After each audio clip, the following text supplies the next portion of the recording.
bocuuf meeqatu dhabame qubee keenya bocuuf meeqatu dhabame qubee keenya bocuuf meeqa wareegame qubee keenya bocuuf meeqatu dhabame qubee keenya bocuuf meeqa wareegame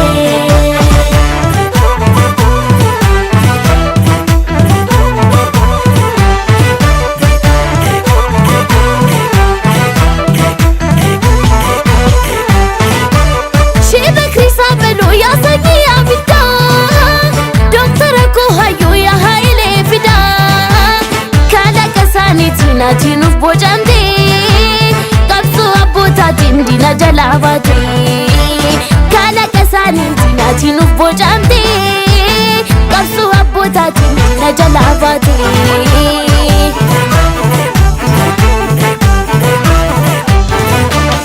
addunyaa tana wanti anaatu afaan oromooti yommuu nanaasu afaan oromooti yommuu nanaasu jedheetu weellise akkas jedhee faarsee afaan keenya gaalii jedheetu weellisaa umaraalii akkas jedhee faarsee afaan keenya gaalii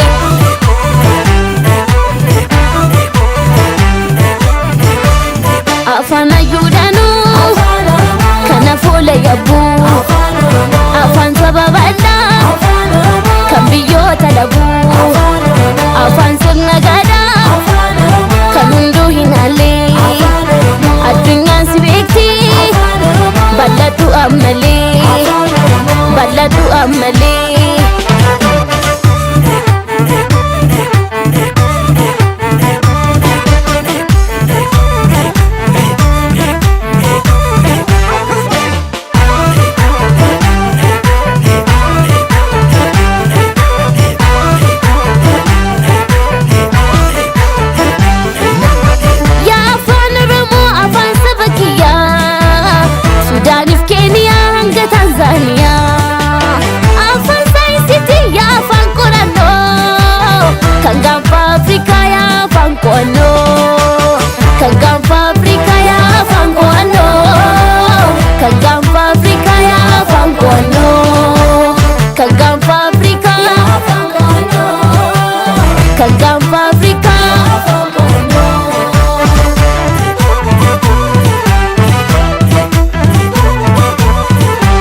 Abdulli taatanii qubee keenya bocuun ijaanuuf bantanii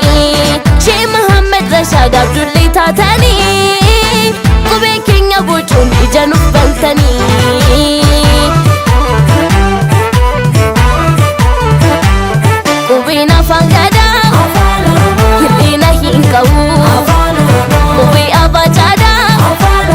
isa dachaa qabu katabnee dubbisnee dubbanni dhageenya galata argadhaa